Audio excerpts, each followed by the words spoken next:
Et bonjour à toutes et à tous, on est en direct sur la chaîne Twitch de Science et Avenir. Bienvenue à toutes, bienvenue à tous. Olivier Lascar, journaliste à Science et Avenir. Je suis avec Jocelyn Desmar. Bonjour Bonjour, Jocelyn. bonjour à tous. Merci de m'accueillir.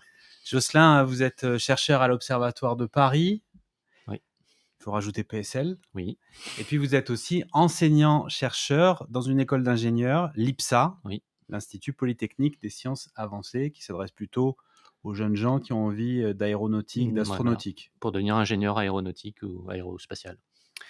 Alors, Jocelyn, on est là parce qu'on va parler d'une observation spatiale Ouais, au moins astronomique. qui va nécessiter l'implication de certains et certaines d'entre vous, en tout cas ceux qui sont en vie, ceux qui sont motivés. On va expliquer tout ça. Alors c'est c'est une observation très particulière dans son objet et très particulière aussi sur le moment où elle va se passer. On dit coucou à Tedisa qui nous salue et qui est la première à commenter. Bonjour, bonjour Tedisa. Alors, Jocelyn, on va parler de quoi finalement pendant ce direct? Eh ben, on va parler, Ou de qui? alors on va parler d'un objet qui s'appelle, Eurybat, qui est un astéroïde troyen, c'est-à-dire, on appelle troyen en fait, les astéroïdes qui partagent l'orbite de Jupiter. Donc, celui-là, il est légèrement en avance, sur l'orbite de Jupiter et en fait, C'est-à-dire qu'il tourne autour du Soleil comme Jupiter sur la même, il dessine le même voilà, cheminement le même que cheminement que mais en avance, donc à 60° devant Jupiter. Et d'accord. puis il y a aussi des Troyens qui sont derrière à 60°.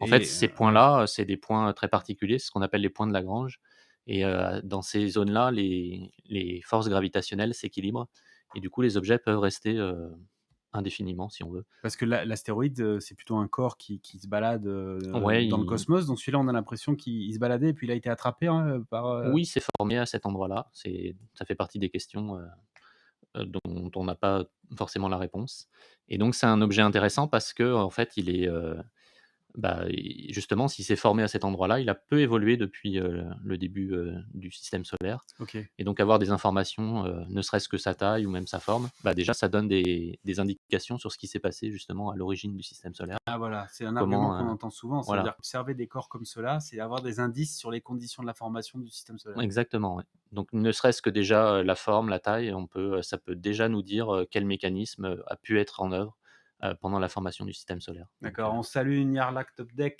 qui est venu nous voir, qui est un habitué de ces directs sur Twitch. Bonjour à Shura70, un nom que je reconnais aussi. Pourquoi Troyen? Troyen, ça me fait penser à Troie, la ouais. guerre de Troie, etc. Bah, c'est exactement ça. Alors, me souviens plus exactement pourquoi, mais, je sais que ceux qui sont en avance, on les appelle les Troyens et ceux qui sont, légèrement en arrière, on les appelle les Grecs, mais c'est en lien Ah, avec, justement la mythologie, quoi. ah d'accord, Je sais ok. plus exactement, le lien qu'il y a Oui, entre les pourquoi, ouais, pourquoi à un moment donné on a eu l'idée de, ouais, de rallier ça? Mais enfin bon, on est quand même dans le système solaire, Jupiter, Mars, on est dans un c'est écosystème ça.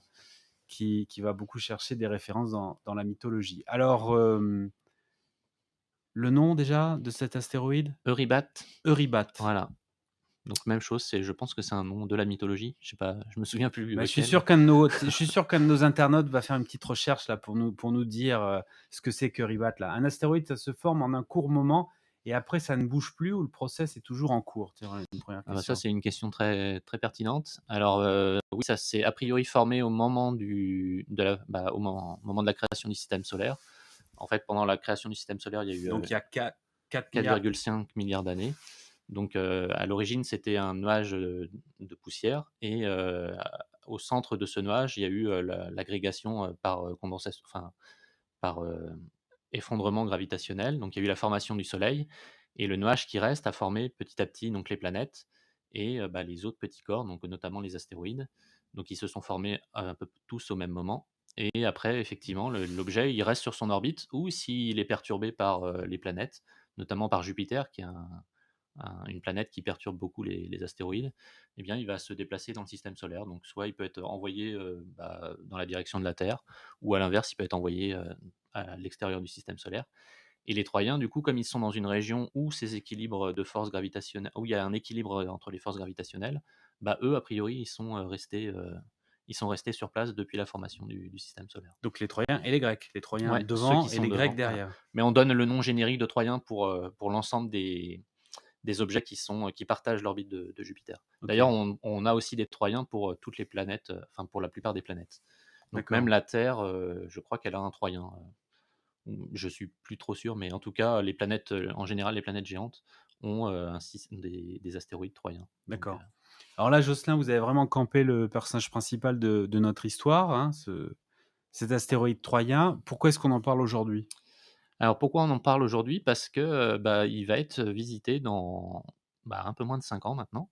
Oui, Donc par la sonde Lucie, donc qui a été envoyée, je crois en fin d'année dernière. oui, Donc c'est une sonde qui a été, développée par la NASA et pour, justement, pour objectif de survoler, donc différents Troyens, donc il y en a 6 au total oui. et Eurybat, si je me souviens bien, ça va être le premier qui va être survolé en 2027, en août 2027 et Alors, Jocelyn, on fait juste une parenthèse, on parle vraiment d'un survol parce que oui, ces derniers temps, dans l'actualité, on a beaucoup parlé d'astéroïdes et de la NASA, mais quand on mettait ça dans la même phrase, c'était parce que la NASA avait mis au point un dispositif pour non pas détruire, ça serait le coup d'après, mais pour dévier un dévier, ouais. astéroïde. Là, on n'est pas du tout dans ce scénario-là. Non, non, là on est vraiment dans une mission scientifique, c'est-à-dire, étudier les objets qu'on va survoler. Puis l'intérêt de les survoler, c'est qu'on va être très près, donc on va pouvoir faire beaucoup de mesures, variées pour, récolter énormément d'informations et de données sur ces objets. On peut s'attendre aussi à des images, magnifiques, Ah non? oui, oui, très probablement. En fait, c'est le même laboratoire qui a fait la mission, New Horizons, Oui, donc qui était une mission, dédiée à l'étude de Pluton et qui après a survolé un autre astéroïde qui était lui vraiment au fin fond du système solaire, donc qui s'appelle Harrokot oui, et qui est un objet typique, de la ceinture, ce qu'on appelle la ceinture de Kuiper, qui est, au-delà, qui est un en une ceinture d'astéroïdes qui est située au-delà de Neptune mmh, et donc les instruments qu'il y avait sur cette sonde sont un peu similaires aux instruments qu'il y a sur la sonde Lucie, puisque d'accord. c'est le même laboratoire qui a développé. L Je parlais d'images, qui vont sans doute être, étonnantes. Qu'est-ce qu'on sait aujourd'hui de la taille de ces astéroïdes troyens? Ils sont des objets qui sont massifs, qui sont importants? Alors ils sont peu massifs, mais par contre, bah, les tailles, c'est assez varié, ça va de quelques kilomètres et le plus gros, qui doit être, Hector, je crois, Oui, doit faire à peu près 200-250 kilomètres de diamètre. OK, Donc, si on veut une échelle de comparaison, la Terre, c'est 12 000 kilomètres de diamètre, donc on voit que c'est OK, quand même très petit. La d'accord, Lune, c'est, 3-4 000, je crois. d'accord. Donc la sonde va les survoler et vous l'avez dit, la sonde, elle va les survoler, d'ici 5 ans, hein, je crois. Oui, Heu, donc voilà. Là, on alors a le calendrier justement de la mission. Donc on voit que le premier corps qui va être survolé, c'est Eurybat et puis on a aussi les dimensions qui sont données. oui, Alors Eurybat, a un satellite, donc c'est-à-dire une petite lune qui tourne autour d'Eurybat, oui, qui s'appelle Quetta. Donc, vous voyez, elle fait, 1 kilomètre seulement de dimension. oui, Donc elle a été découverte par des observations du HST et là on voit, sur l'image à droite, en haut à droite, oui. on voit justement, bah, Eurybat qui brille assez fort et il y a un petit point en haut à droite qui est, le satellite. Alors on le voit pas très bien, mais, peut-être qu'en zoomant on verrait un petit peu mieux. En haut, presque à la pointe supérieure Ouais, c'est de ça, l'éclat, hein? environ à 1 heure si on prend, une Oui, horloge, quoi. d'accord et donc en septembre 2027, ça va Voilà, jusqu'en 2033 et donc pendant toute cette timeline, enfin, Lucie va survoler les différents, astéroïdes, qui sont notés ici, ouais. d'accord. Et ce qu'on peut voir en fait, c'est que, bah, en fait, on voit que, surtout on va survoler, quasiment, en à peine une année, on va survoler 4 objets différents qui, Oui, eux, sont du coup dans la partie, des Troyens et puis le dernier, celui de mars 2033, oui du coup, c'est fait partie des objets qui sont derrière Jupiter, donc les Grecs et bah, là, c'est pour ça qu'on a 5 ans entre les 2 parce que la sonde, du coup, va être, renvoyée dans l'autre direction, par rapport à Jupiter. et ces objets troyens, il y a jamais de pétanque, cosmique? Ils se rentrent pas les uns dans les autres, Peut-être, mais on n'a jamais observé ça, mais c'est peut-être pas impossible. D'accord. Après, par exemple, la formation des satellites, est-ce que ce sont des objets qui sont issus justement d'une Ah collision? Est-ce oui. que ce sont, des objets qui ont été capturés? Ça, c'est aussi C une des questions, c'est quoi. la même histoire qu'avec notre Lune finalement, dont Oui, on c'est un se peu dit ça, ouais. qu'elle est peut-être née d'une collision. Oui. Et si on regarde le dernier objet là qui va être survolé, qui est Patroclus et Menneotius, Oui, donc ça c'est en fait un objet double qui est les 2 composantes font quasiment la même taille oui. et ça même chose, c'est probablement, 2 objets qui se sont rapprochés, qui se sont mis à tourner l'un Donc autour de oui, l'autre. on peut pas parler d'un corps et de son satellite là, ils sont tous les 2 Ah ouais, là, en ils font une centaine de kilomètres chacun. Il y en a un qui doit être un peu plus gros que l'autre, mais globalement la taille est assez similaire. d'accord. Alors là, on a vu cette timeline, l'observation,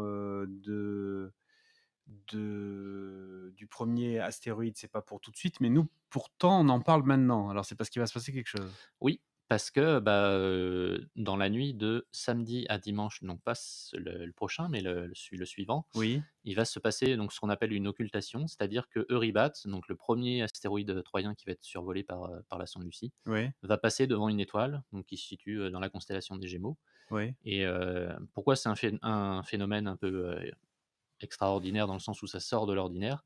C'est que l'étoile, en fait, elle est assez brillante par rapport aux occultations qu'on peut observer habituellement et surtout, en fait, ça passe en France. Donc c'est un événement, que tout le monde, a priori, pourra essayer de tenter. Donc ça passe sur une bande bien précise, hein, qui est, je sais peut-être qu'on verra la carte un peu plus tard, mais qui en gros, va de Pau à Reims. Donc si vous vous situez, sur cette bande-là, qui fait à peu près la taille de l'objet, hein, une soixantaine de kilomètres et bien évidemment, l'objet, il y a toujours une incertitude sur sa position, parce qu'il ne faut pas oublier que c'est un objet qui est quand même à 5 unités astronomiques, donc et qui est pas très grand, hein, donc alors on a la carte là, Arthur nous a mis la carte. ouais. Qu'est-ce qu'on voit sur cette carte, Jocelyn, donc? Alors là, bah, on voit du coup la carte de la France avec, donc les bandes que vous voyez ici, ça représente, la prédiction de l'occultation. Donc Oui, c'est-à-dire, là où, l'occultation est censée être visible. Donc si vous vous situez entre les 2 bandes les plus centrales là, oui, ça c'est là a priori, c'est là où vous avez le plus de chances d'observer l'occultation. Mais si vous êtes entre les bandes extérieures, oui. donc ça c'est ce qu'on appelle la zone d'incertitude, Mmh. bah, vous avez quand même une chance aussi d'observer. Alors c'est un peu plus improbable, mais c'est pas, impossible, on va dire. Donc c'est visible, en Espagne aussi, Oui, ça va être visible au Portugal, ça va être visible, en Belgique, en Belgique et dans le nord de cetera. l'Europe aussi. Mais c'est vrai que la France est bien balayée là, Ouais. bien centralement. Bonjour à, Crapulscred. On pourrait l'avoir à l'image. Alors qu'est-ce qu'il veut dire Choura? Avoir quoi à l'image, Choura? Il faut que tu précises ta question. Ce phénomène, donc je comprends qu'il va être bon, vous êtes, astrophysicien professionnel, enfin, vous Oui. avez du matériel à l'Observatoire de Paris, on imagine qu'il y a des équipements, extraordinaires et cetera. Bon, mais là, on est vraiment en train de dire que là, nos internautes qui nous regardent peuvent aussi Enregistrer le phénomène, ouais. enregistrer le phénomène. Alors déjà, va falloir qu'on explicite un petit peu comment ils vont s'y prendre et puis aussi dans quel objectif, pourquoi ils vont faire ça. Si c'est pour se faire plaisir ou si c'est pour faire avancer la science, parce que là, on est en train de parler vraiment d'un programme de science participative. Alors Jocelyn, en termes de matériel, vous déjà, vous serez où dans la nuit du 22 au 23? Bah, moi, je serai, a priori sur, la bande. Je sais pas encore trop parce que ça dépendra de la météo, des dernières Ouais. prévisions météo. D'ailleurs, vous ne serez pas à l'Observatoire de Paris Non, puisque c'est pas le meilleur, donc je serai probablement, dans le sud de la France ou sinon, à l'est de Paris. Ça sera décidé, dans la semaine, on va dire. mais est-ce qu'il y a un site, techniquement équipé qui sera propice à vous accueillir, Non, puisque en fait, nous, on va utiliser du matériel, mobile, c'est-à-dire, du matériel qui peut être utilisé n'importe où. Même en pleine campagne, sans besoin d'électricité. Oui, Donc c'est du matériel, qui est autonome, en énergie, donc mais c'est quoi? C'est un télescope? ouais, C'est c'est un un télescope, donc nous, on va utiliser, du matériel justement qui a été envoyé, par la NASA, enfin par le SWRI qui du coup, c'est le Southwest, Research Institute. Donc ouais, c'est le laboratoire qui a développé la mission Lucie et oui, qui organise ces campagnes d'observation, oui. partout dans le monde. Mais là, spécifiquement, comme ça passe en France et que c'est une étoile brillante, du coup, nous, on participe aussi à l'observatoire et puis avec, les différentes associations, à cette observation. Parce que du coup, ça aide la NASA? Oui, alors ça aide la NASA parce que, bah, en fait, une occultation, ça va, quand c'est observé de manière, organisée, on va dire, c'est, ça donne des données extrêmement précises, sur le corps qu'on observe. Donc ça donne à la fois des données précises sur, la taille, sur la forme et aussi, bah, sur son orbite, c'est-à-dire là où il se trouve au moment de l'occultation. Oui, Parce que en fait, bah, au moment de l'occultation, l'étoile et l'objet, ils sont alignés, donc ils ont la même position dans le ciel et en fait, on a un télescope, Gaïa, qui a été envoyé par l'Europe, bah, qui est toujours en train d'observer. c'est un télescope spatial. Voilà et lui, son but à Gaïa, c'est de faire, de la cartographie du ciel, donc de déterminer extrêmement précisément où, sont les étoiles et ça, il le fait vraiment très bien et du coup, la position de l'étoile est extrêmement précise. Du Et comme, on a un alignement parfait entre, l'objet et l'étoile, eh bien, on a une position de l'objet qui est extrêmement précise aussi. Donc ça sert aussi à améliorer l'orbite et puis du coup, quand on connaît très bien l'orbite, bah, ça limite les manœuvres que la sonde devra faire en arrivant sur place. Alors je crois que vous avez amené des documents, que Arthur va pouvoir nous montrer, qui explicitent le phénomène même de l'occultation. Parce que Ouais. qu'est-ce que c'est qu'une occultation finalement? Bah, une occultation, du coup, c'est le passage d'un objet, donc ici, c'est un astéroïde qui va passer devant une étoile. Alors l'astéroïde dans le ciel, lui, il bouge, l'étoile, elle bouge pas et du coup, bah, vous avez comme une ombre qui se propage à la surface de la Terre, qui se déplace. C'est un peu comme une éclipse, si vous voulez, quand on voit des fois des cartes d'éclipse, bah, c'est le même phénomène. En fait, l'éclipse, elle défile sur la Terre. Bah, ici, c'est le même principe. Donc, c'est pas vraiment une éclipse, mais du coup, l'ombre portée par, à l'ombre de l'astéroïde porté par l'étoile, eh bien, il défile sur la Terre. Voilà, là, on a un bon exemple. Donc c'est un schéma, hein, c'est pas une vraie image, Ouais, mais ça montre, comment ça se déroule une occultation. Donc là, c'est Eris qui est un gros astéroïde à peu près circulaire oui, et là, on voit, du coup, l'ombre qui se propage à la surface de la Terre. Donc oui. c'est une occultation visible en Amérique, du Sud et on Qui voit qui 3 qui a été stations. qui a été faite en 2010 alors? Voilà, ouais et on voit 3 stations qui ont enregistré le phénomène Ouais, et on voit qu'il y a des stations, bah, qui ont observé une occultation plus longue, par exemple San Pedro, parce qu'eux, ils étaient plus longtemps dans l'ombre d'Eris. Par ouais, contre, à La Silla, ça a pas duré très longtemps. Puis on ouais, voit qu'à Leoncito, ils ont rien eu. ils ont rien vu. Par contre, c'est, le fait qu'ils ont rien eu à Leoncito, c'est quand même une observation, qui a énormément d'informations scientifiques. Tiens, bizarre. Oui, mais pourquoi? Parce qu'en fait, on sait que, l'objet, il est pas plus grand que, la distance que vous avez entre La Silla et Leoncito. Ah oui, bien sûr. Donc c'est une observation négative, mais qui donne quand même, une des contraintes assez fortes sur la taille de l'objet. Alors moi, il y a un truc que je comprends pas quand je vois un truc comme ça, c'est que pour moi, l'observation, elle se situe sur la Terre, c'est-à-dire que Oui, c'est l'ombre de l'objet sur la Terre. Or vous, vous êtes en train d'observer avec les lunettes le ciel. Donc oui. il y a une sorte d'incompréhension là pour moi. Bah, si on peut revoir du coup l'animation, en fait, par exemple à les on va prendre à San Pedro. Là, par exemple, à San Pedro, hop, là, si on observait l'étoile, là, on la verrait disparaître parce qu'elle est, occultée par l'objet, par Iris. Et puis un peu plus tard, on verrait, hop, à La Silla, on verrait le même phénomène et puis on verrait l'étoile réapparaître après à La Silla et puis un D'accord, peu plus tard, on verrait l'étoile réapparaître à San Pedro. d'accord. Donc en fait, ce qu'on observe, nous, on va par exemple soit à San Pedro ou à La Silla, et puis on va enregistrer le phénomène. Donc ce qu'on fait, l'observation, c'est simplement on observe l'étoile Ouais, avec une fréquence élevée, ouais. et puis on va observer cette disparition, enfin cette occultation, donc le fait que l'étoile va être masquée temporairement, et donc on va mesurer pendant combien de temps l'étoile elle est masquée. C'est-à-dire que, quand vous dites masqué, ce que vous allez observer, c'est une subite et importante baisse de luminosité de cette étoile? Ouais, en fait, du coup, pendant cet événement, la seule chose qu'on va voir, qui va rester quand l'étoile est masquée, c'est l'objet lui-même. Mais comme l'objet, il est extrêmement éloigné, en fait, sur votre image, il apparaît pas parce qu'il est pas su il est trop faible, en fait, on va dire. Donc en fait, on voit, en règle générale, on voit l'étoile qui disparaît et qui réapparaît. Et la durée de l'observation, elle dépend, en fait, de l'endroit où vous observez, mais elle dépend aussi de la taille de l'objet. Donc plus l'occultation va être longue, bah, plus la taille de l'objet est importante. Et puis on voit que, comme par exemple à l'Ascilla, ça a duré, l'occultation était plus courte, bah, ça nous indique qu'on est plutôt dans la partie, c'est plutôt rasant en fait. On est plutôt dans la partie, donc ça c'est un autre exemple, d'une occultation. Donc ça c'est vraiment très particulier, hein. C'est une occultation par, Chariclo, qui a été enregistrée en Donc 2017. Chariclo qui est aussi un astéroïde Oui, peut-être? donc il y a aussi un astéroïde, donc lui il est situé entre, Saturne et Neptune en gros. OK. Et lui, il a la particularité d'avoir, des anneaux qui ont été détecté par occultation. Donc là, ce qu'on voit, on voit un champ d'étoiles, hein, c'est des images, faites avec un télescope mobile, donc ça Oui, bouge un petit peu parce qu'il y a des petits problèmes de suivi. oui. Mais l'étoile qui est centrale, eh bien, on va la voir disparaître.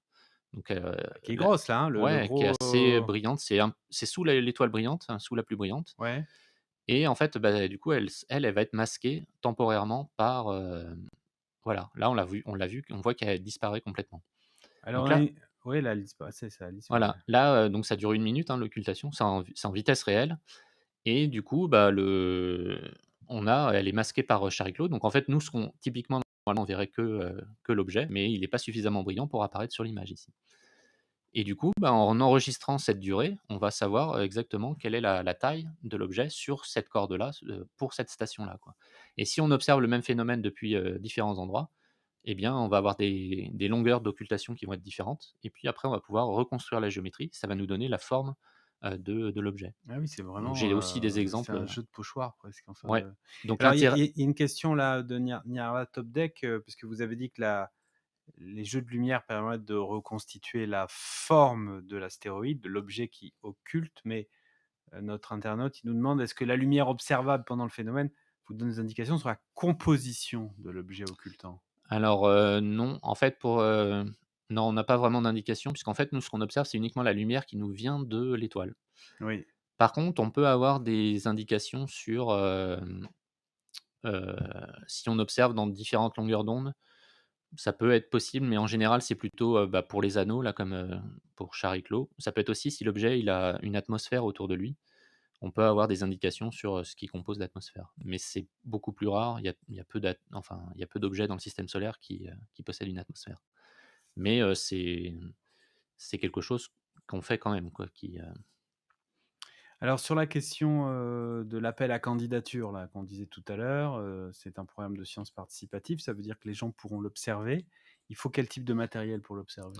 Alors en fait, l'intérêt de cette occultation, c'est que l'étoile, elle est, brillante. Puisqu'en fait, nous, ce qu'on cherche à observer, c'est uniquement l'étoile. Donc l'étoile, elle est de magnitude, 8. Bon, c'est quelque chose qui est pas visible à l'œil nu, mais la limite en général, c'est la magnitude 6 pour la visibilité à l'œil nu. Donc c'est un peu en deçà, mais c'est quelque chose qui est accessible avec un petit instrument ou qui est accessible même avec un appareil photo. Si vous avez un appareil photo avec une, lentille suffisamment, ouverte, on va dire, eh bien, vous pourrez essayer d'observer le phénomène en prenant, des photos en rafale à la suite pour, justement, essayer de voir la disparition de l'étoile et puis mesurer pendant combien de temps l'étoile a disparu. Mais on a une idée de l'heure à laquelle ça va se passer? Parce que les personnes ne peuvent pas appuyer sur le bouton pendant toute la nuit. Alors oui, on a une idée. En fait, bah, il y a une carte, hein, qui est disponible, notamment sur le site de l'AFA, qui en fait, L'AFA qui est donc, qui est l'association française d'astronomie qui aussi, participe à cette observation et qui, du coup, a établi un un descriptif un peu de l'événement et puis des différentes méthodes d'observation. Et donc sur le site de l'AFA, il y a une carte interactive qui permet, en gros, vous allez, sur cette carte, vous pointez là où vous pensez observer oui, et puis, ça vous donne exactement l'heure moyenne, c'est-à-dire, l'heure, du milieu de l'occultation. d'accord, Donc vous repérez cette heure, puis vous observez en général, on va demander d'observer 1 minute avant, 1 minute après d'accord. cette heure parce que en gros, d'après les incertitudes, on est sûr d'avoir l'événement, quoi. Mais il faut pas une super lentille quand même sur son appareil photo? Ben, nous, on a fait des essais avec, nos propres appareils photo, donc pas, des appareils photo réflexes, hein, donc pas, non plus du matériel, haut de gamme Ouais, et des objectifs, alors il faut un peu de focale effectivement, c'est un peu plus on a plus de souplesse, on va dire et c'est une étoile qui est visible avec seulement 0,5 secondes de pause, par exemple. On d'accord. voit apparaître donc faut un peu pousser les ISO mais Mais vous avez peut-être fait l'expérience dans un site, avec une bonne luminosité, sans pollution, lumineuse et cetera? non, c'était justement à Paris Ah et bah en plus, alors, c'était en mai dernier, donc au moment où l'étoile allait plutôt passer du côté, du soleil et donc elle était assez basse sur l'horizon. Donc là, les conditions seront encore meilleures normalement. L'étoile sera plus haute, hein, elle sera quasiment à 60 degrés de hauteur et puis elle sera, donc il y aura moins d'atmosphère à traverser, donc elle sera plus facile a priori à observer. donc si j'ai envie d'observer le phénomène, il faut un appareil photo, il faut aller sur le site de l'AFA Ouais. pour repérer l'heure à laquelle ça va arriver selon l'endroit où je me trouve Mmh. et Si puis vous c'est avez fini. Voilà, après ou si vous n'avez pas d'appareil photo, mais que vous avez un petit télescope ou une petite lunette, bah, vous pouvez essayer de faire, l'observation, en visuel. C'est-à-dire vous pointez l'étoile, vous regardez dans l'oculaire. Bon là, c'est une observation un peu plus technique, ça demande, un peu plus d'expérience, on va dire, mais c'est aussi quelque chose qui est faisable. En gros, c'est aussi expliqué sur le site de l'AFA comment faire, exactement le protocole, mais l'idée, c'est de mesurer, pendant combien de temps l'étoile disparaît. En fait, le savoir pendant combien de temps l'étoile disparaît, ça va vous dire, en gros, combien quelle partie du corps a été, occultée à ce moment-là, quoi. Donc si vous êtes sur le bord, bah, ça va pas durer longtemps, par contre, ça nous donnera une information assez, assez critique, on va dire. Alors là, on parle d'observer une étoile, quand on l'étoile avec laquelle on est la plus familière, c'est notre soleil. On sait qu'il faut pas regarder le soleil, heu, aux yeux nus, à l'œil nu. Là, est-ce qu'il y a des considérations de prudence à avoir? Non, puisque, du coup, l'étoile est pas visible à l'œil nu, donc elle est visible uniquement dans un petit instrument. Donc il y a aucune, considération de prudence. La seule, peut-être difficulté, c'est l'heure à laquelle l'occultation va avoir lieu. Donc en France, ça sera autour de juste après 4 heures du matin, en heure, locale. Donc ça sera plutôt ça la difficulté, on va dire. Mais après ça a lieu un samedi, donc dans la nuit du samedi au dimanche, donc on est quand même un peu chanceux. Les gens en général, peuvent dormir le lendemain, donc en tout cas, c'est, a priori, ouais, une expérience à faire, quoi. Donc le seul risque qu'on encourt, c'est d'attraper la crève la nuit si on n'a Non, pas si on son est bien couvert, petit il y a pas de raison d'attraper la crève. bon, donc on peut faire la bringue ce samedi et puis durer jusqu'à 4 heures et Voilà, on peut, mais bon après, il faut quand même, avoir les idées claires pour, déjà savoir où pointer l'étoile parce que, bah, comme c'est une étoile qui est pas visible à l'œil nu, il faut savoir quand même se repérer un petit peu. Donc elle est dans les Gémeaux et il y a un parcours, même chose qui a été, détaillé sur le site de l'AFA qui permet de repérer, dans quelle direction il faut, pointer son appareil photo. par ailleurs, il y a beaucoup d'applis maintenant qui existent, qui permettent de se Oui. retrouver, non? Oui, oui, oui, oui. Même, oui, c'est vrai que vous avez pas mal d'applis, par exemple Stellarium, c'est vrai que ça peut aider à se repérer. En fait, elle est dans les Gémeaux, donc les Gémeaux, c'est une constellation assez facile à repérer. Oui, L'autre avantage, c'est que vous avez quand même quasiment 3 4 heures pour la pointer puisque en fait, les Gémeaux se lèvent à peu près vers minuit depuis la France d'accord, et du coup, l'occultation, ayant lieu à 4 heures, ça vous laisse, un peu de marge pour pointer, pour pointer l'objet. d'accord. Alors, les, personnes qui participeront à ce programme, donc elles vont prendre des photos, elles vont se retrouver avec des photos. Qu'est-ce qu'elles en font ces photos? Bah, du coup, l'idée, c'est qu'elles, fassent leur propre analyse, c'est-à-dire qu'elles regardent, bah, quand l'étoile a disparu et quand l'étoile est réapparue et qu'elles, du coup, calculent la durée du phénomène et ensuite, bah, il y aura un formulaire à remplir, de nouveau sur le site de l'AFA, où il faudra renseigner, bah, quel endroit on a observé, parce que ça, c'est une information importante. Est-ce qu'on a vu l'étoile disparaître? Si oui, bah, dans ce cas-là, faudra renseigner à quel moment on l'a vu disparaître et à quel moment on l'a vu réapparaître et tout ça, en fait, toutes les données qu'on va collecter à partir de là, bah, ça va nous permettre de reconstruire la géométrie du phénomène et d'avoir des profils de forme. Là aussi, je pense qu'il y a des exemples, sur les Sur les vidéos que vous avez s amenées? ouais, donc Il s'agit pas du tout d'envoyer ces photos? non, puisque, en fait, nous, ce qui nous intéresse, c'est la donnée brute et puis, surtout, c'est comme on attend quand même pas mal d'observateurs. On n'est pas non plus, extensible, à l'observatoire et du coup, l'idée, c'est quand même que les gens fassent une analyse de leurs données directement. Après, il y aura probablement un système pas de parrainage, mais d'aide, entre amateurs pour aider à justement à décrypter, et analyser ces données. Vous dites qu'on attend, pas mal de d'observateurs, c'est-à-dire que les gens se sont déjà manifestés sur les différents sites internet, vous Oui, savez, vous avez un ordre de grandeur? bah, sur le site de l'AFA, il y a déjà, je crois 700 ou 800 personnes inscrites pour participer à cet événement. Ah oui, Sachant que par exemple, moi-même, je vais participer, mais si je pense que je suis inscrit, mais je connais des personnes qui vont participer et qui ne sont pas d'accord. inscrites. Après, c'est des personnes qui sont, dans la grande bande qu'on a vue tout à l'heure, donc tout le monde n'observera pas l'occultation, mais même comme je l'ai dit tout à l'heure, le fait de ne pas observer l'occultation, C'est c'est une aussi une information. information Mmh. et l'autre point, Et c'est un ordre de grandeur important? 700-800 oui. personnes? En France, hein? Ah oui, oui, oui. Oui, en plus, c'est en France, sachant qu'on sait que ça va être observé en Espagne, Ouais. aussi en Europe. Il y Oui, a c'est un il y a un un engouement, il y a une forme d'engouement alors? bah, clairement, je pense que oui, parce que, habituellement, les occultations qu'on observe, c'est plutôt de l'ordre de la dizaine au maximum de personnes. Alors qu'est-ce qui se passe? Pourquoi les Ouais. gens, sont tous, répondent tous se lèvent tous pour, Bah, parce que, ça concerne c'est un phénomène accessible, c'est-à-dire une étoile, facile à pointer, à observer et puis qui nécessite pas du matériel, donc il performant. faut quand même insister sur ce point-là, c'est-à-dire que, on est sur un phénomène avec beaucoup d'ingrédients qui font que c'est accessible au plus grand nombre et Ouais, ça n'arrive pas à chaque fois. je dirais même que c'est un peu un phénomène, je vais pas dire unique, mais c'est quelque chose qui arrive à mon avis une fois tous les, c'est de l'ordre de la décennie Ah parce que, bon, bah, alors c'est super, oui, il faut vraiment oui, oui, être, oui. si on est motivé par ces sujets, il faut être au rendez-vous alors. Parce que c'est non seulement l'objet, qui va occulter, c'est un objet qui va être survolé par une mission spatiale, donc en fait, les gens vont avoir en avant-première une idée de la forme avant que la sonde elle aille, Ils elle peuvent même faire leurs pronostics, et ça oui, sera vérifié par, voilà l'observation et de la on NASA. saura dans 5 ans si effectivement, l'observation qui a été faite, ce jour-là,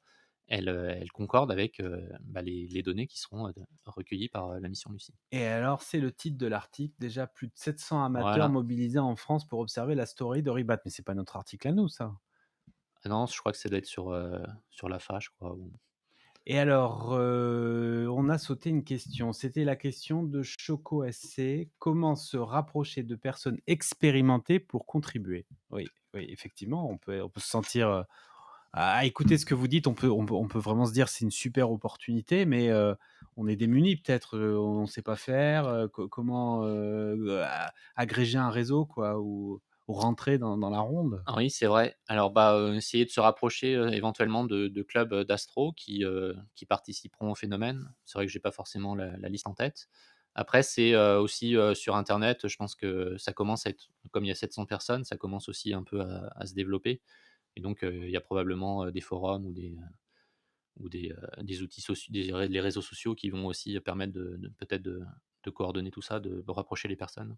Est-ce qu'il y a des sites, ou des comptes, Twitter à suivre en particulier peut-être? Le compte de l'AFA, le compte, Bah, de sur l'observatoire? Bah, alors, l'observatoire pour l'instant, relaie pas trop, mais, oui, je pense que le meilleur, endroit c'est, l'AFA puisque du coup, c'est eux qui donnent un peu toutes les instructions, suivant le matériel que vous avez. Parce que là, on a beaucoup parlé de l'appareil photo, que c'est effectivement en général, le matériel que les gens ont. Mais, si par exemple vous avez une lunette, si vous avez, un appareil photo, et une lunette, où le protocole est un peu différent. Et puis il y a aussi des personnes qui ont déjà, ce qu'il faut, des caméras, pour faire parce que c'est des personnes qui font des images de planètes, de nébuleuses, ces personnes-là peuvent utiliser leur matériel pour enregistrer le phénomène. Alors c'est bien sur le site de l'AFA qu'il y a l'article dont parlait Oui. Nyarla Topdeck, comme il nous le précise à l'instant. Donc vous dites que la NASA va collecter tout ça, in fine? Alors la NASA va pas collecter tout ça.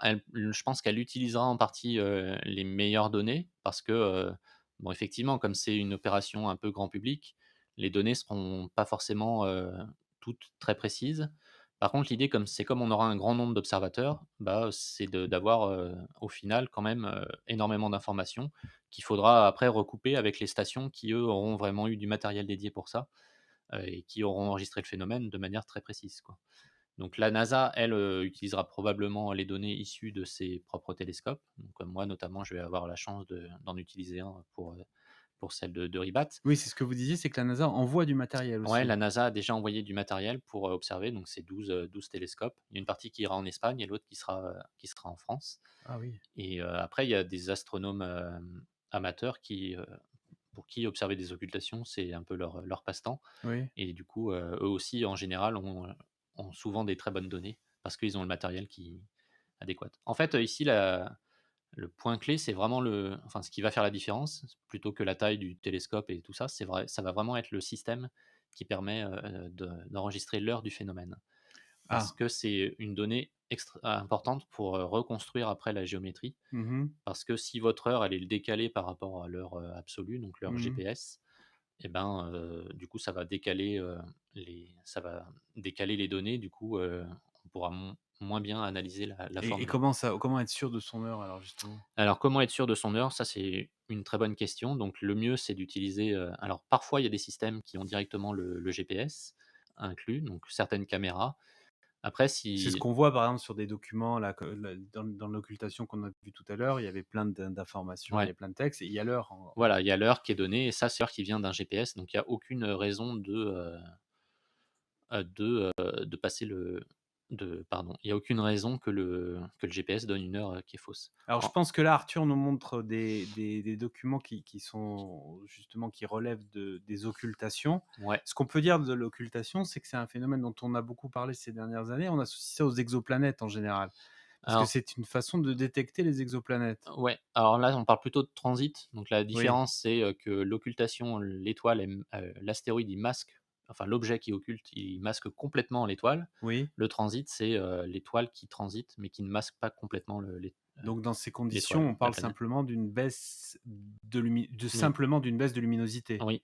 Alors qu'une occultation, c'est une baisse de luminosité, mais ce qu'on voit, en fait, on ne voit uniquement l'objet. Donc en général, l'objet, il est très faible par rapport à l'étoile qu'on observe. Ça arrive D'accord. que l'objet, il y a un exemple, c'est avec, Triton là qui a été montré par Arthur. Oui, c'est celle-là, hein? Non, Non, ça c'est Chariclo. tu vois où est Triton, Arthur? C'est celle qui était sur fond bleu peut-être, Ouais, non? c'est ça. C'était l'image qui était sur fond bleu, une image fixe sur fond bleu. Triton, c'est quoi, Alors Triton, Jocelyn? c'est, un satellite de Neptune. Voilà, alors c'est pas Voilà celle-là, Triton, c'est non, celle c'est pas d'avant. celle-là? C'est juste celle, avant. Bah, c'est aussi Triton, mais celle que je voudrais voir, c'est celle,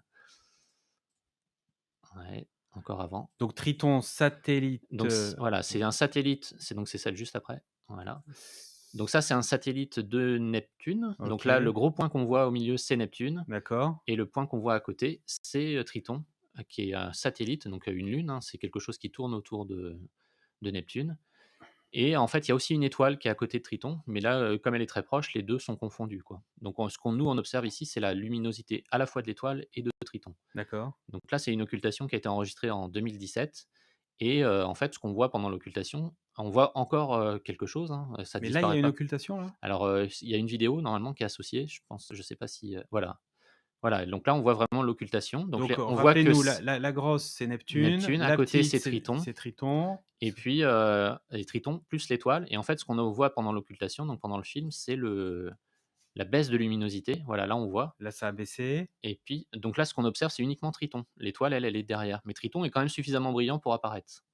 Donc Voilà. parfois, c'est pour vous dire que, l'étoile disparaît pas forcément complètement, Mais la elle est luminosité que atténuée. vous observez, c'est la luminosité de l'étoile qui est derrière?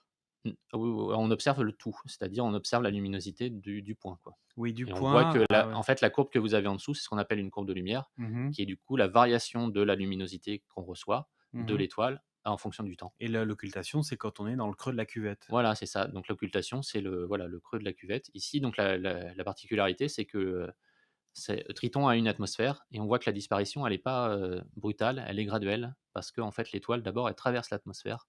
Donc c'est les parties que vous avez sur les bords ici, quand Ah ça oui, remonte et ça descend. d'accord. Et ça, même chose, ça donne des informations, extrêmement précieuses, parce que Triton, c'est c'est un corps rocheux?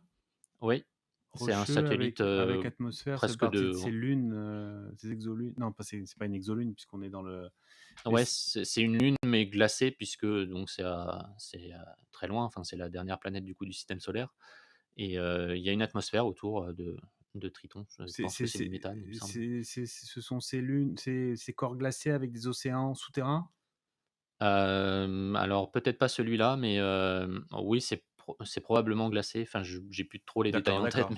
mais c'est probablement glacé. En tout cas, ici, l'occultation, c'était pour, justement étudier la pression enfin l'atmosphère de Triton, et en déduire aussi sa pression atmosphérique, puisque, en faisant l'analyse des courbes de lumière, eh bien, on a des modèles qui nous décrivent comment, l'occultation doit se passer, et on la confronte à nos observations, et du coup, ça nous donne des indications sur la pression, atmosphérique.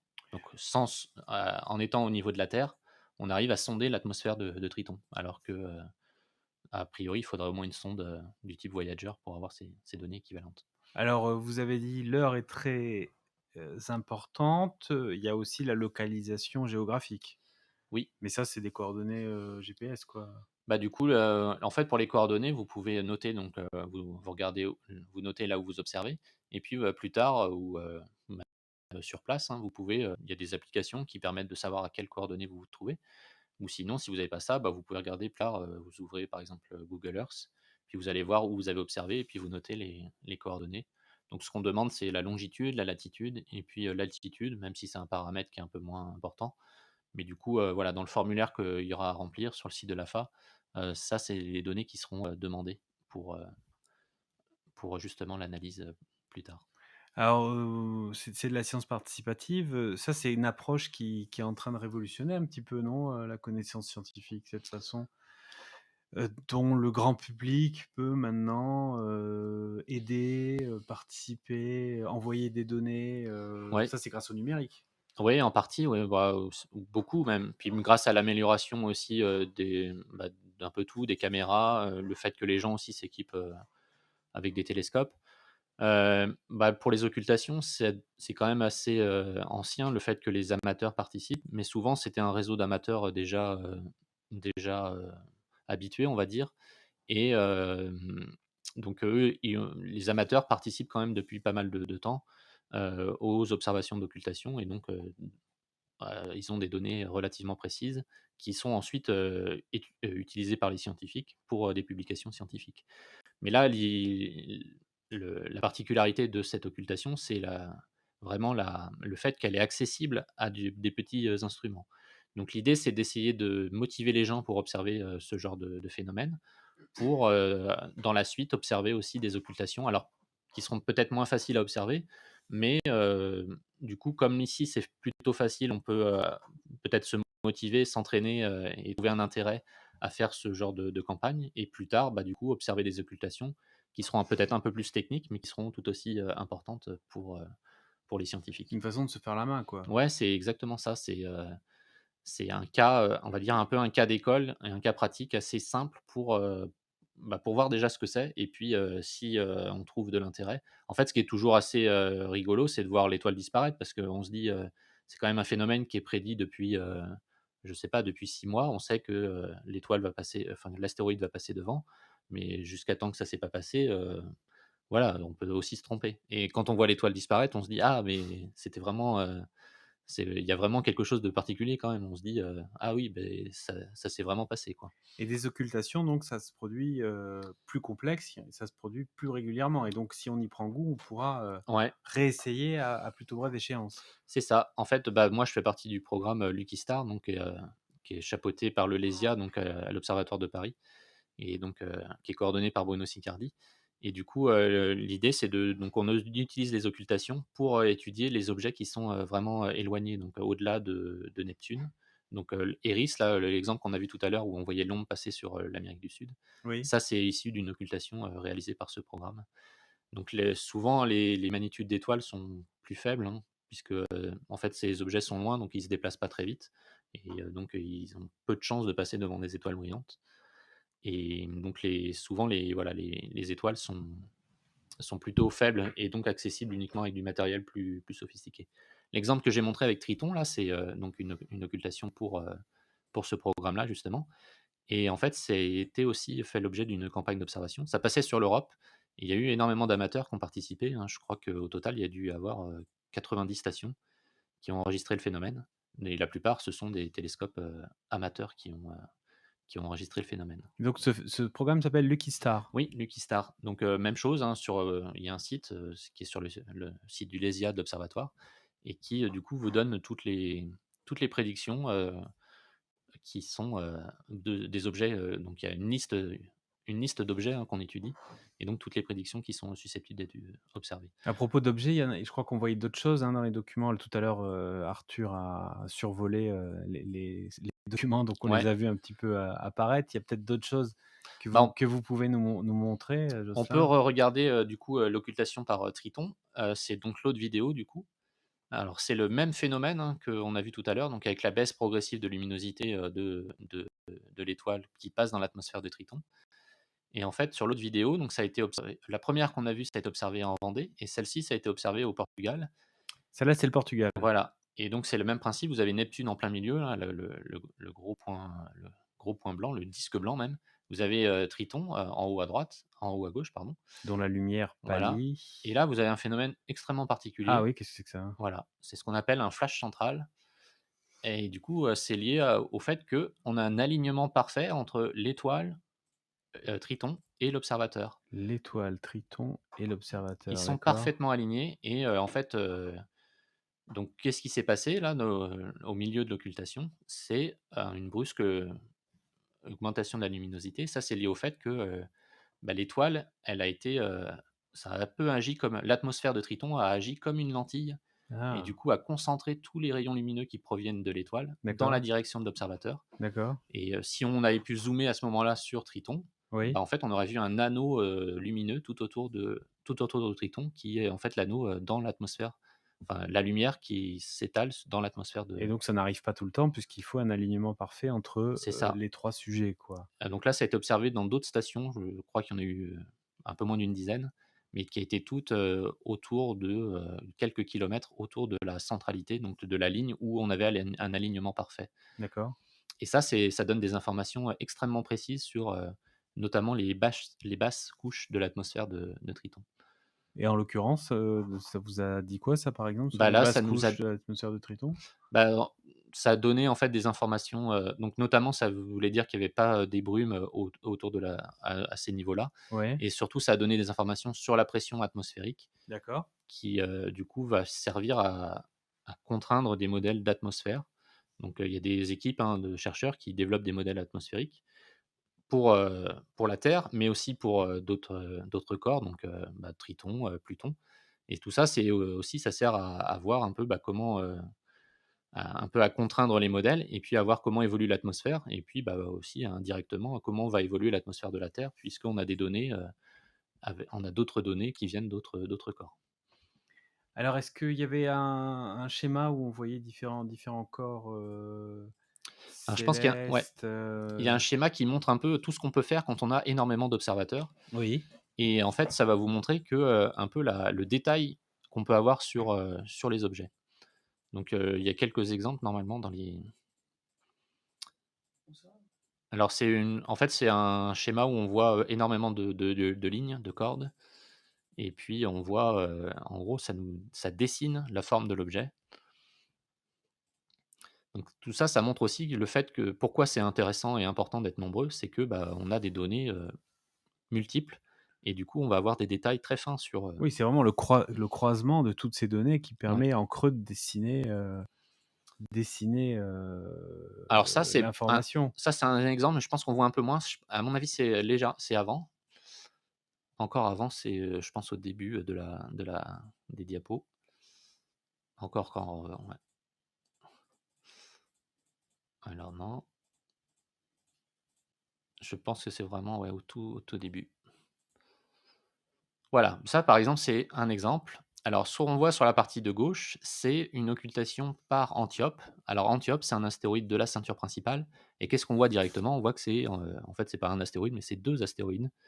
C'est donc ce qu'on appelle un astéroïde binaire, avec deux composantes qui font à peu près la même taille. Et qu'est-ce qu'on voit? En fait, on voit des lignes qui sont interrompues. Et en fait, ces lignes sont interrompues parce que, alors, une ligne, ça correspond à une station qui a observé l'occultation, et le fait que ça soit interrompu, ça correspond à la durée pendant laquelle l'étoile a disparu. Et donc c'est pour ça qu'on a besoin d'avoir un timing, un horodatage qui est précis. Ça permet de recombiner toutes les observations qui ont pu être faites, sur la surface de la Terre, et à partir de là, on va pouvoir reconstruire la géométrie du phénomène. Donc c'est ce qu'on voit ici. En fait, c'est une reprojection des ombres qui ont été observées par les occultations, et donc là, on arrive à voir en fait des détails, très fins. On voit bien même la forme de la deuxième composante, celle qui est au sud. On voit que c'est un objet qui est irrégulier. Et on voit aussi que, bah, il y a des observateurs qui étaient juste entre les 2, qui n'ont rien observé, mais ces non-observations, elles sont quand même, extrêmement importantes parce qu'elles donnent quand même des contraintes sur la taille des objets, sur la forme. Donc là, ce qu'on voit, c'est clairement, quand on est nombreux à observer une occultation, c'était le cas, hein, c'était en 2011, ouais, et l'étoile était dans ce cas-là aussi assez brillante, donc il y avait énormément d'observateurs, ça je crois que ça passait aussi sur l'Europe. Et quand on est nombreux à observer, qu'on a des données précises, bah, voilà le genre de résultats qu'on peut avoir. On a des détails extrêmement fins, et l'image que vous avez à côté, c'est ce qu'on a de mieux en utilisant des télescopes, les plus gros télescopes, au sol, donc le VLT par exemple, et les méthodes d'optique adaptative, donc qui permettent de diminuer les effets de l'atmosphère. Le VLT, c'est le fameux qui est sur le plateau de l'Atacama? Oui, qui est au Chili, oui. Et ben, on voit, voilà, ça, c'est des images du même astéroïde, mais pris avec le VLT. Et bon, on voit qu'il y a effectivement 2 composantes, mais est-ce qu'elles sont séparées? Est-ce qu'il y a ou est-ce que c'est deux objets qui sont collés? Bah, on ne voit pas très bien avec ces données-là. Par Cette contre, forme, bilobée là, ça me rappelle, c'était Ultima Thule là, ouais, dont on a changé le nom, oui, c'est ça. Bah, c'est voilà. Mais du coup, est-ce que c'est un objet dont les 2 composantes se touchent? Bon, ça, on ne sait pas trop. Par contre, l'occultation, elle nous donne un nouveau détail qui est, vous voyez l'échelle, vous avez 50 kilomètres. En fait, on a une précision qui est de l'ordre du kilomètre sur, la forme de l'objet. Donc on arrive à avoir des détails même sur la topographie, hein, des objets. On voit qu'il y a un cratère, sur la composante sud, a priori, ou bah, au moins il y a une crevasse quoi, puisqu'on Oui, voit, que oui, oui, oui. c'est convexe quoi. Oui, cette forme un peu en haricot, quoi. Voilà. Donc pour, Ribat, si on a énormément de données, bah, on aura à peu près ce niveau de détail quoi. Et simplement donc en enregistrant la baisse de luminosité, en notant les différents le moment où ça apparaît, le moment où ça disparaît, le moment où ça réapparaît, en notant ces coordonnées, eh bien après nous les scientifiques, on va réanalyser tout ça et produire ce genre de carte où on aura la forme, typique de l'objet, quoi. Et plus on est nombreux, bah, plus on va avoir des détails fins parce que, si on n'est pas nombreux, s'il y a que 2 observateurs qui observent, et bah, du coup on va avoir que 2 cordes, mais si c'est une qui est, en plein milieu, une entre les 2, bah, on ne saura pas si on a eu vraiment une occultation. Alors vous êtes prof aussi, hein? Vous êtes prof dans une école d'ingénieurs. Est-ce que vous sentez de la part des étudiants une appétence pour des programmes comme ceux-là? Ils ont envie de participer? Oui, bah, là, en fait, à l'école, à laquelle, je suis, il y a C'est une l'IPSA, association. hein, on pourrait Ouais, citer. l'IPSA, oui, il y a une association d'étudiants qui, du coup, fait plutôt des observations astronomiques et du coup, ils sont aussi, sur la brèche pour, aller observer ce phénomène. Donc eux, ils ont déjà leur propre matériel et ils prévoient d'observer ça avec un C8, donc c'est un instrument de 20 centimètres, en gros, qui est plutôt confortable, on va dire, pour observer cette occultation. Et il y avait peut-être d'autres documents encore? Il y en avait, avec qui m'intriguaient moi assez avec des formes un peu patatoïdales là, c'était peut-être les différentes typologies de corps, qui ont été observées. Vous, de formation, vous êtes intéressé en particulier à la question des astéroïdes? Qu'est-ce qui vous a amené vers ces aventures-là? Alors moi, à la base, je fais plutôt de la détermination d'orbite, justement des astéroïdes. Et en fait, bah, dans le cadre du programme Lucky Star, ils avaient besoin d'avoir des orbites précises, justement pour avoir des prédictions précises. Et c'est à partir de là où j'ai commencé à m'intéresser un peu à la question. Donc, au sein du programme Lucky Star, mon travail, c'était de faire justement enfin, c'est toujours, hein, le cas, de faire des orbites à partir de données, qui sont collectées un peu autour du monde, et puis de produire des orbites précises pour faire des prédictions précises justement, pour éviter d'avoir à se disperser, hein, parce que plus la prédiction est précise, bah, plus on va pouvoir concentrer les moyens d'observation. Là, par exemple, on voit que celle de Ribat, la précision, c'est de l'ordre de 200 kilomètres. Ça veut dire que voilà, on peut se tromper de 200 kilomètres là où l'occultation va passer. Mais si on avait des données extrêmement précises, juste, enfin, pour Ribat, bah, on pourrait réduire cette zone d'incertitude et du coup, on pourrait dire aux gens, bah, allez observer vraiment à cet endroit-là. Et là, on en a un autre là, Polymel? Alors voilà, donc pourquoi Polymel? Parce que c'est aussi un décor qui va être survolé par la mission Lucie. Donc il fait partie des astéroïdes troyens. Voilà, et en fait, il y a déjà eu des campagnes d'occultation qui ont été réalisées. Donc celle-là, c'est aux États-Unis, et donc ça doit dater de 2021, et donc là, on voit même chose, qu'il y a eu, bah, plusieurs stations qui ont enregistré. Donc chaque fois que vous avez une ligne, ça correspond à une station qui a enregistré le phénomène, Ouais. et quand la ligne, elle est coupée par, l'objet, du coup, c'est une reconstruction approximative, on va dire, de, la forme de l'objet à ce moment-là. Et qu'est-ce qu'on voit sur Polymel? Bah, c'est qu'a priori, bon, là, on le voit, en fait, la forme que vous voyez, ça revient d'une reconstruction qui a été faite à partir d'autres occultations. Mais en tout cas, ça nous donne déjà une indication, et les observations suivantes, donc la diapo suivante, c'est aussi Polymel, mais cette fois, observé en mars, donc aussi aux États-Unis. On voit que là, le nombre d'observateurs, il est encore plus important, et c'est cette observation qui a mis en évidence le fait que, bah, l'objet, il avait une forme un peu particulière sous forme de cacahuète. Alors, les cacahuètes justement, Shura70 demande si les corps, les astéroïdes sont toujours patatoïdales. C'est vrai qu'on est plutôt habitué à des corps sphériques, mais Ouais, pas chez les astéroïdes, quoi. bah, en fait, la forme de l'objet, c'est lié à sa masse surtout. Donc plus l'objet est gros, plus il va avoir tendance à être, sphérique, puisque c'est, ce qu'on appelle, j'ai oublié le nom, mais c'est, C'est pas l'effondrement gravitationnel? si, voilà, c'est un peu une balance entre la gravitation et le fait que, disons que c'est ça qui va le prendre le moins d'énergie, pour avoir une cohésion dans tout ça. Du coup, vous allez avoir une forme qui est plutôt, sphérique, et les astéroïdes sont petits, du coup, il n'y a pas cette force, elle est moins importante, et du coup, l'objet, il a une forme plus irrégulière. En fait, vous avez toujours des montagnes, quoi qu'il arrive, à la surface des objets, Ouais. mais la taille des montagnes, elle dépend un peu de la taille de l'objet. Donc, vous allez avoir des montagnes qui font quasiment la taille de l'objet pour les astéroïdes, quoi. Il y a eu des objets observés, avec vraiment des formes bizarroïdes? Bah, il y a Je des me ex souviens comment elle s'appelle, Oumuamua, l'astéroïde, Ouais, un peu venu, oui, en en cigare. cigare, bah, même, à Rocotte, hein, donc Ultima Thule Oui, qui a une forme bilobée, qui est assez particulière. oui. Alors là, voilà, ça c'est une reconstruction. Est-ce qu'on peut revoir juste la précédente? Alors là, en fait, c'est, vraiment du résultat. Alors encore même peut-être la précédente. Alors pendant l'occultation qui avait eu lieu en mars, en fait, il y a des observateurs qui ont observé un événement secondaire. Vous voyez, en fait, on a là sur le graphique, on a, donc, Polymel, hein, c'est le corps qu'on voit en haut à gauche du graphique. Et puis on voit à plus à droite, on voit qu'il y a eu un événement secondaire et ça, c'est un satellite, en fait, qui a été détecté par l'occultation. Ce que ça Un veut dire, satellite de Polymel. voilà, en fait, les gens s'attendaient pas à observer un satellite, mais il y Ouais, en a qui ont observé, l'étoile disparaître, mais pendant un temps très court et du coup, ça correspondait pas au temps, auquel ça devait arriver. d'accord. Et en fait, bah, là, on voit qu'on a une indication déjà où se trouve le satellite. Donc c'est vraiment une découverte grâce à cette occultation. Sinon, en fait, même des observations classiques avec des télescopes puissants, en fait, vous n'avez pas la résolution suffisante pour distinguer, le satellite de l'objet. Donc ça a permis la découverte du satellite. Donc maintenant, on sait que, bah, déjà, il y a un satellite, donc ça veut dire que la sonde, il va falloir, l'orienter, aussi pour observer ce petit satellite. Donc voilà à quoi servent les occultations, notamment pour préparer, les missions spatiales. Et donc là, voilà, cette diapo, suivante, c'est le résultat d'une occultation qui a été observée, en août dernier, donc au Portugal, et dans laquelle j'ai eu la chance d'aller observer. Et là, on voit clairement, bah, la forme, irrégulière, notamment donc toutes les cordes qui sont, vraiment sur le bord en haut. On voit qu'il y a une partie quand même où l'étoile est réapparue. Parce qu'en fait, elle était plus masquée, puis avant de redisparaître de nouveau. Parce que justement, la forme, en forme de cacahuète ici, Mmh. bah, fait que l'étoile va réapparaître, puis, de nouveau redisparaître.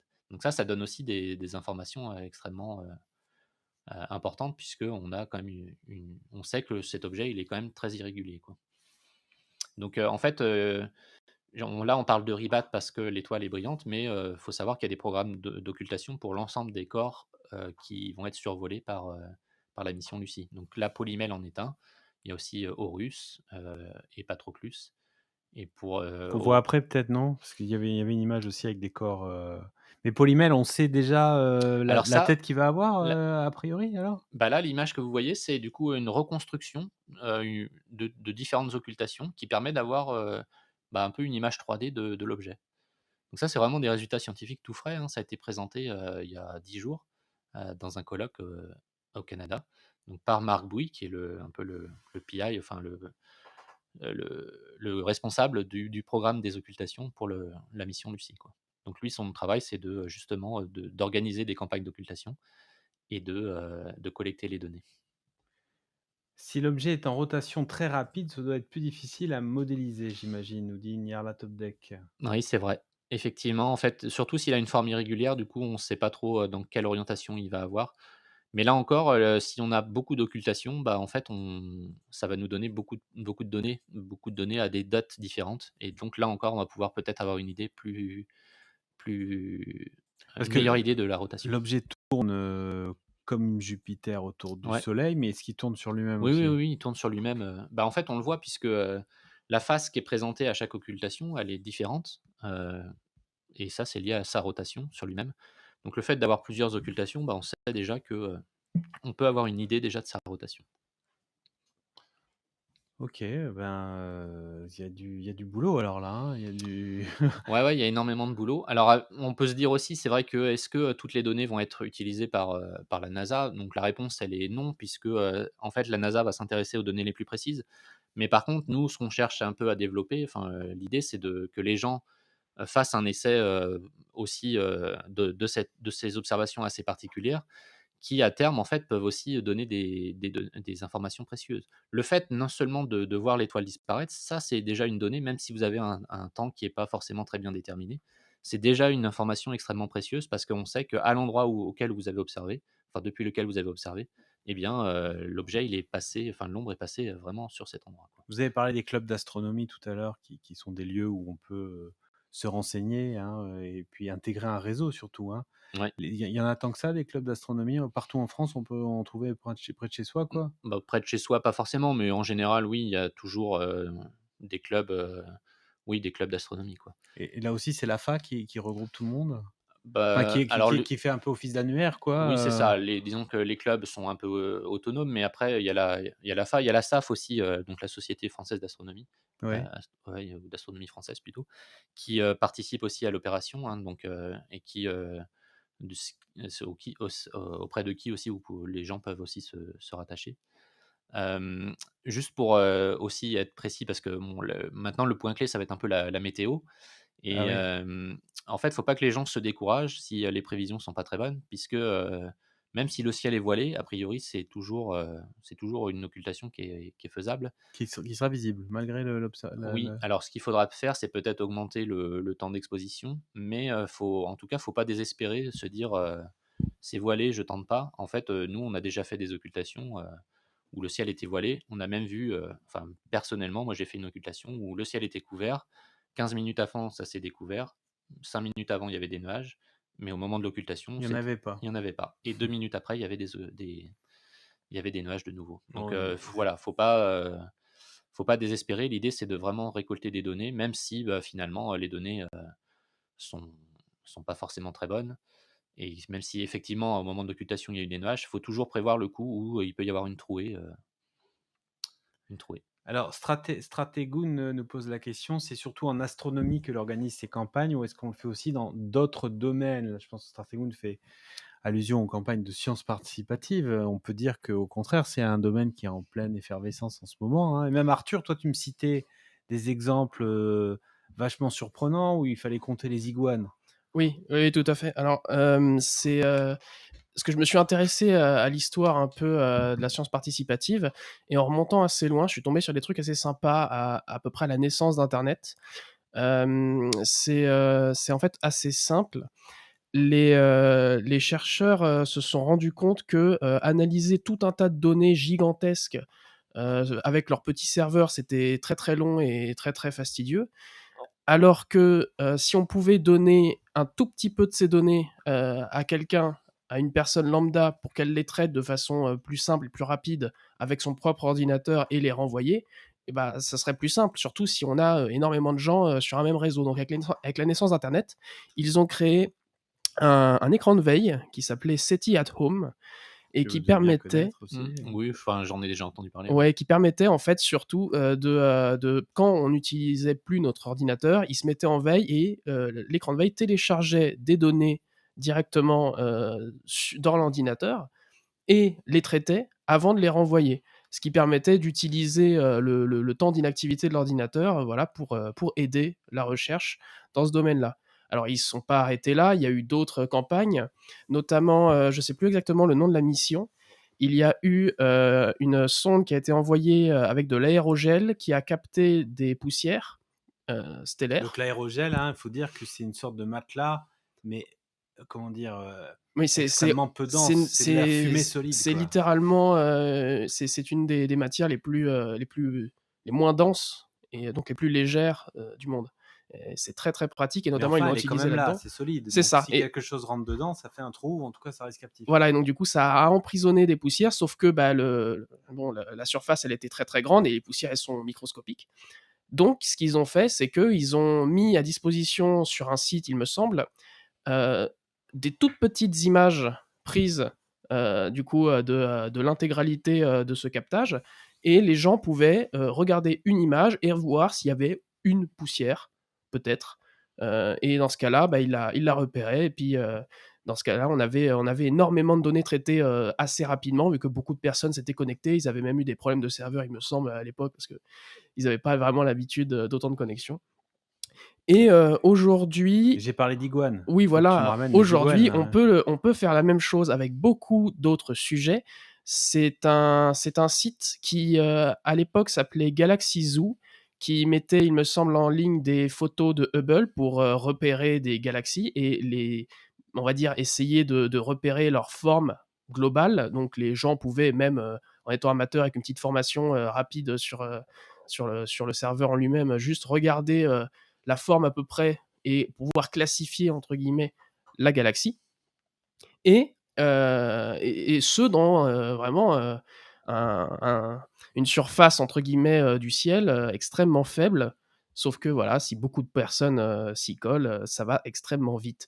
Et donc ce site est devenu, je crois, Zooniverse, et tout un tas de projets existent sur ce site, notamment, comme je te l'ai dit, ils ont pris des photos de drones, de côtes rocheuses, d'espaces très rocheux, et ils demandent aux gens de voir s'ils repèrent ou pas des iguanes sur ces endroits. Donc ça permet de faire une estimation des populations, et on peut même repérer en fonction de la qualité des photos si c'est des mâles ou des femelles. Donc c'est très, très pratique. Donc vous pouvez aller vous-même sur le site Zooniverse pour aider la recherche avec, le peu de moyens que vous pouvez avoir, c'est-à-dire tout simplement vos yeux et un ordinateur.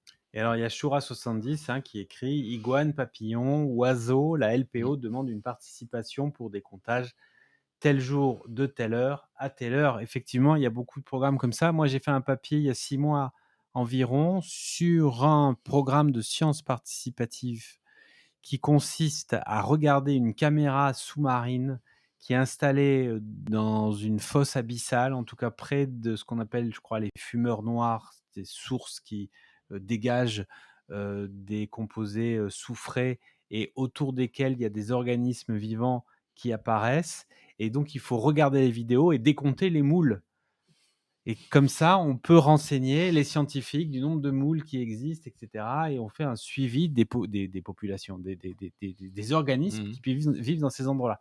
Donc, la science participative, c'est effectivement un domaine en pleine effervescence. Et puis je Alors, pense que chacun peut trouver, aussi son intérêt, parce que c'est vrai que là, on a beaucoup parlé d'astronomie, mais il y a des gens qui sont un peu moins intéressés par l'astronomie, et du coup, c'est vrai qu'il y a, par exemple, énormément de programmes, de biologie ou de le muséum d'histoire naturelle à Paris a un programme, je crois, qui s'appelle ciel. Vigiciel, Mmh. Vigiciel, mais Vigiciel, c'est pour les météorites. Oui. Ah oui, donc c'est peut-être autre chose, mais Non, c'est moi pas je connais ça? Vigiciel, Mais c'est mais pour les météorites, je oui, crois, oui, non? oui. L'idée, Hein? c'est, dès qu'on voit un phénomène lumineux, on dit dans quelle direction, d'où on l'a observé, à quelle heure, dans quelle direction c'était. Et si d'autres personnes observaient, ça permet de savoir vraiment si c'était quelque chose de gros, d'où où c'est tombé, quoi. Mais ça consiste pas aussi à aller sur place pour essayer de trouver comment Ouais, des dirais-je? météorites, ouais. Des petits bouts, hein? Oui, oui, oui, oui. Si jamais, bah, justement, si, du coup, c'était quelque chose d'assez brillant, a priori, ça veut dire qu'il y a du matériel qui est tombé sur terre, et dans ce cas-là, il y a des campagnes de recherche au sol pour, récupérer le matériel. On peut refaire un petit point du coup sur l'actu? Mmh. Sur, Ouais, bien vu Arthur. Oui, et bah, puisqu'on arrive un petit peu au bout de notre direct, on va peut-être résumer, alors y a-t-il un site qui regroupe ces demandes de participation? Peut-être un site en particulier, peut-être pas, quoiqu'il existe de tout sur le web, mais je pense que Vigie, c'est devenu, je crois, un terme un peu générique parce qu'il y a Vigiciel, Ouais, je sais qu'il y a Vigie autre chose. Vigiterre, il y en a 2 ou 3 comme ça. Donc je pense que si vous allez sur Google et que vous croisez Vigie et sciences participatives, vous allez trouver pas mal de choses. Et puis évidemment, sur le site web de Sciences et Avenir, on a fait beaucoup, beaucoup de papiers sur la science participative. Donc si sous Google, vous croisez «Sciences et Avenir» entre guillemets et «Sciences participative» entre guillemets, vous allez trouver également beaucoup de contenu. Il y a des programmes on avait fait un papier dans Hashtag Science qui consistait à décompter les chauves-souris, je crois. Il fallait décompter les chauves-souris dans le jardin des plantes. Ça permettait de connaître l'évolution. Il y a même j'ai rencontré un scientifique il n'y a pas longtemps qui m'avait dit qu'il avait fait participer à un programme comme ça de décomptage des chauves-souris dans un lieu qui était à proximité d'un champ d'éoliennes, parce que Pour voir si, on considère que les éoliennes sont devenues le prédateur de la chauve-souris. Enfin, la chauve-souris s'écrase sur les pales de l'éolienne. Voilà, donc il voulait faire un lien entre ça. Alors, résumons cette actualité. C'est l'actualité du 22 octobre, Jocelyn. donc dans la nuit du 22 au 23, pour être plus précis. Donc c'est bien le 23 puisque c'est à 4 heures du matin, mais c'est dans la nuit du 22 au 23. Donc, occultation par Auribat, visible, globalement entre, Pau et Reims. Enfin même L'astéroïde, donc l'astéroïde. astéroïde Auribat, donc qui se passera devant une étoile, de la constellation des Gémeaux. Donc étoile assez brillante, pas visible à l'œil nu, mais accessible, avec un petit instrument.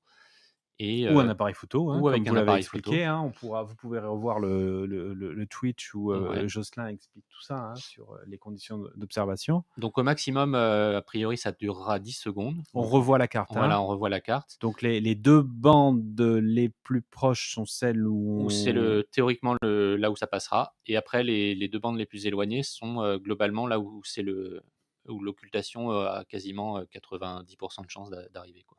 OK. Enfin, un peu plus que ça. Mais du coup, voilà, si vous situez entre les 2 bandes extérieures, eh bien, vous pouvez, tenter, l'observation. Même si vous êtes en dehors, il y a toujours un intérêt si jamais, la prédiction, est fausse. Bon, voilà, je dirais qu'il y a beaucoup moins de chances que ça se passe à l'extérieur, mais c'est pas quelque chose qui est impossible. Ça Donc dépendra bien vous évidemment après de la météo, vous observez dans la nuit du 22 au au 23 23. octobre autour du 4 heures du matin. Voilà, ça se passe à 4 heures du matin. Si vous voulez l'horaire précise, bah, vous allez sur la carte, interactive qui vous donne, vous cliquez et en là, vous allez avoir l'heure, précise. Carte Global qui est sur le site Site de l'AFA, AFA, AFA. voilà.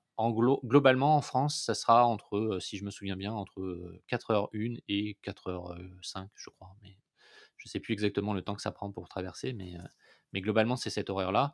Donc observez en général 1 minute avant et 1 minute après cet horaire. Donc pendant 2 minutes, vous faites si vous avez eu un appareil photo, vous faites des pauses successives. Si vous avez une caméra, pour faire de l'imagerie, c'est encore mieux. Donc l'idée, c'est ça, et essayez d'avoir un système d'horodatage de vos images. Donc il y a des protocoles qui sont, détaillés sur le site de l'AFA pour, justement vous aider à établir un protocole pour, dater au mieux vos observations. Voilà, l'heure précise des observations, c'est quelque chose de très important pour Ouais. vous, hein? Alors même donc si les personnes n'ont pas ce système, le fait de savoir que l'étoile a disparu, c'est aussi une donnée qui est importante. Donc si vous avez des données, même si, quoi qu'il arrive, en fait, même si vous participez, si vous observez le phénomène, mais sans même si le ciel est couvert, bah, je vous incite quand même à remplir le formulaire sur le site de l'AFA pour savoir déjà que vous avez participé, et puis, bah, c'est aussi une information de savoir que c'était couvert à l'endroit où vous étiez, ou si c'était découvert et que vous n'avez pas vu l'étoile disparaître. Là aussi, c'est quand même une information qui est extrêmement importante d'un point de vue, scientifique. Et avec toutes ces données, vous pourrez, aider dans le cadre d'un programme de la NASA, puisque tout ça, ça permettra d'alimenter l'observation par la sonde Lucie qui va survoler dans Survoler, quelque temps voilà, ce qu'on appelle donc heu, les astéroïdes troyens, comme vous voilà, l'avez expliqué Jocelyn en ouais, début d'émission. et dont le premier sera Euribat, justement, cet objet-là. Oui, on peut rappeler aussi, enfin, on peut proposer aux gens de s'entraîner dès maintenant, dès que le ciel est un peu plus clair, Mmh, pour, observer cette étoile. oui, Comme ça, au moins, on peut s'attendre à savoir, dans quelle partie du ciel, cette étoile se trouve, et déjà, entre guillemets, «régler nos appareils» et voir comment ils réagissent ouais, pour la prise de photos ou alors l'observation au télescope. Et ça, et pour la repérer, une appli.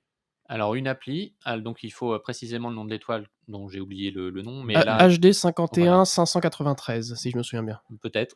Je sais que c'est HD quelque chose.